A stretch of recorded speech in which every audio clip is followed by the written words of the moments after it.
besties, welcome back to another video. Oh my gosh, is that gonna be our next thing? Let me know if you like that intro in the comments down below. But the sun is going down, we're winding down for the day. I just got my nails done, they're so cute. You should definitely check it out, Instagram, TikTok, whatever, if you want to follow me on there. But I just wanted to chill a little bit, have a little chit chat, do a little handbag Q&A. So I recently did a Q&A on Instagram stories and a ton of you asked me handbag related questions, so I'm just gonna answer it all in this video. So a lot of the questions that I got are, what is a good starter handbag, or what do you recommend for a first handbag? So obviously buying a handbag is a very personal choice, but I will definitely have some of my go-tos here on the screen. For a second, pause to look. But the three main aspects I want you to ask yourself when you are starting to think about what kind of, higher end bag you want to get is, one, is it in your budget? Two, are you picking a brand that you actually like?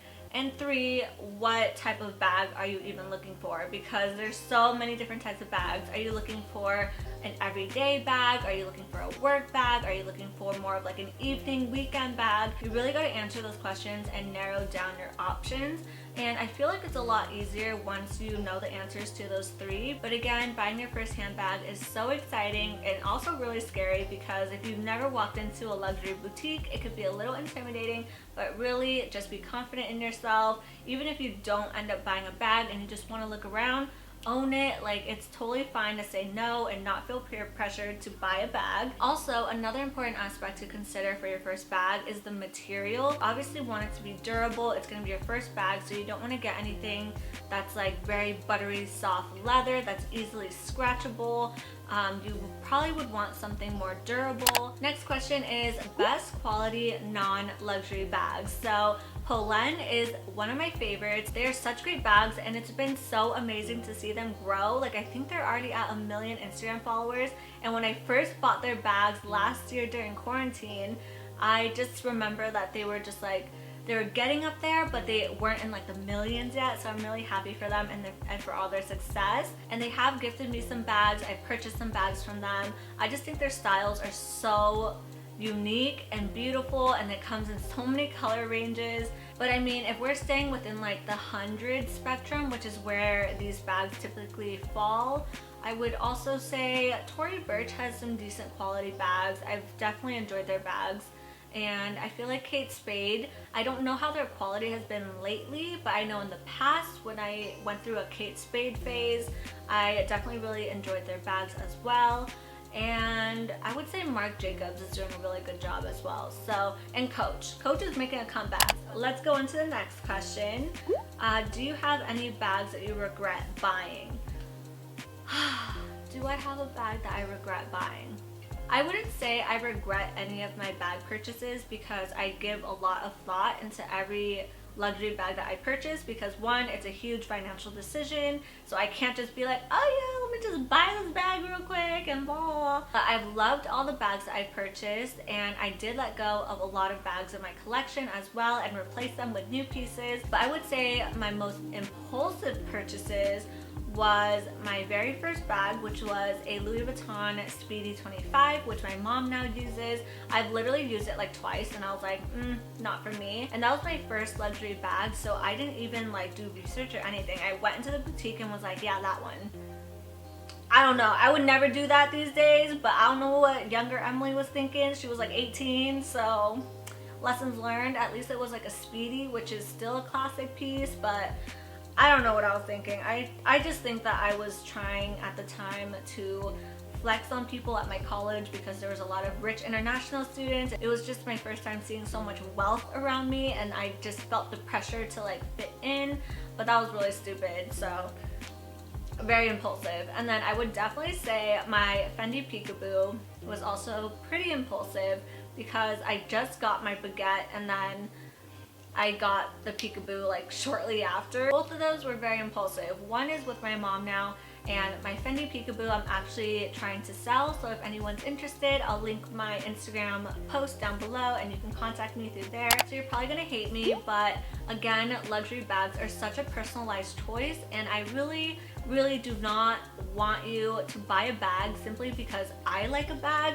I want it to make sense for you. So the top 3 types of bags you should definitely have: so a work bag, a tote, or some kind of like a shoulder, more professional type of bag.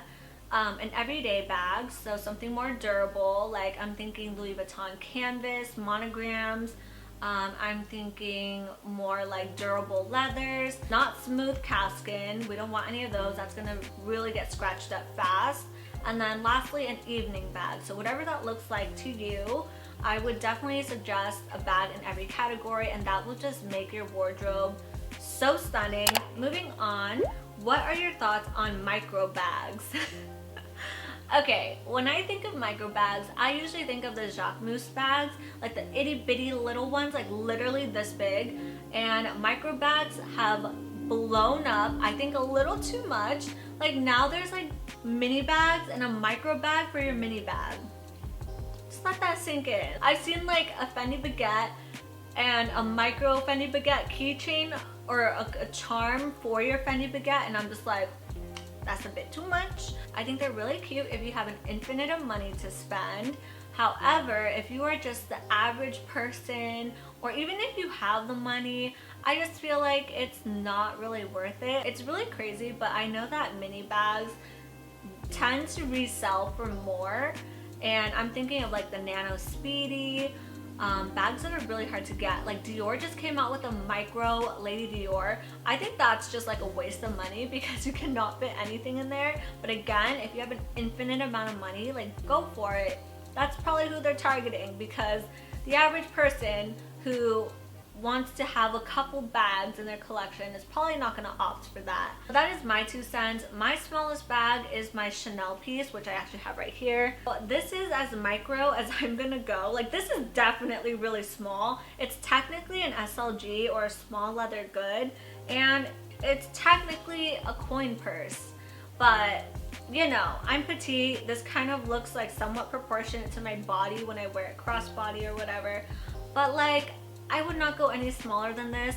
At least this bag is able to hold, you know, my cards, chapstick, things like that. I did a little TikTok video and a reel sharing what fits in here. So, I mean, it's more than just like 2 chicken nuggets, but again, I would not go any smaller than this, because at that point it's like, what are you doing?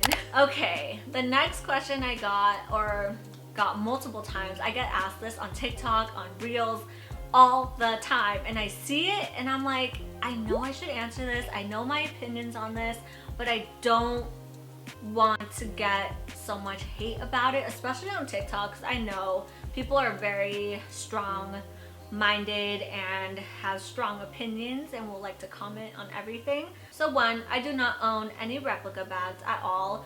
I do remember when I was younger, my mom got me like a fake Louis Vuitton little shoulder bag because I was literally like 6 years old and she was not gonna buy me a new Louis Vuitton, but you know, she just thought it was cute and I thought it was cute, so she bought it for me, and it was from Chinatown. It was like 60 bucks. But again, I was a kid. If I had kids, I would probably buy them replica bags too, because like hell no, I'm not letting you just ruin like $1,000 bags up in here. I personally do not own any replica bags, and I'm very against them actually, unless like I said, they're for kids, and yes, please like destroy that fake Louis Vuitton bag, I don't care. But for me, there's actually a difference between a dupe and a replica bag, and a lot of people tend to think they're the same thing, but I just want to clarify. I have had dupes in the past, especially throughout my college years. So to me, a dupe is basically just a bag that looks very similar in style to whatever bag is in the designer market. So back in college, I remember when the Celine luggage tote or whatever it's called, I can't remember the name of it, but you know what I'm talking about. This bag right here. This was the it bag, and every freaking blogger had it. Obviously, I was in college, paying off my loans, going to school, working. Did not have the extra money to just buy this full price in the store. So I got a dupe of it from another website, but the difference is with dupes is that they do not have the brand logo on it. Like they have the same style, which is the style bag that I really liked, but I personally wasn't trying to flex that dupe as a real designer bag. And I think that's where I draw the line, and that's where the differences lie. Like for example, when you think of makeup dupes, like from Sephora versus the drugstore, you know, it might have the same quality, it might look the same, whatever, but it's the drugstore brand isn't labeling it as like a Sephora brand. You know what I mean? But when it comes to replicas, I've just had experiences with people who either try to tell me it's a real bag, or they go around telling their friends and family that it's a real bag, but like handbag enthusiasts like myself can definitely tell that it is not. So for me, the biggest difference is just the honesty portion. So if you have a replica and you like the replica, like amazing, I love that for you. There's nothing wrong with it. But when you're trying to convince me that your replica is a real bag, that's when I have an issue. That's my opinion. Let me know what you think in the comments. And those are all the questions I'm answering today. Let me know your thoughts down below. And if you want a part 2 to this, because I would love to answer more questions. And if you really, really want bag recommendations, definitely follow me on TikTok. I always post different brands, different bags, new bags, classic bags that you should have, things like that. It's all on my TikTok. Be sure to follow me on there. And don't forget to subscribe. And I love you all so much, and I'll talk to you in my next video. Bye!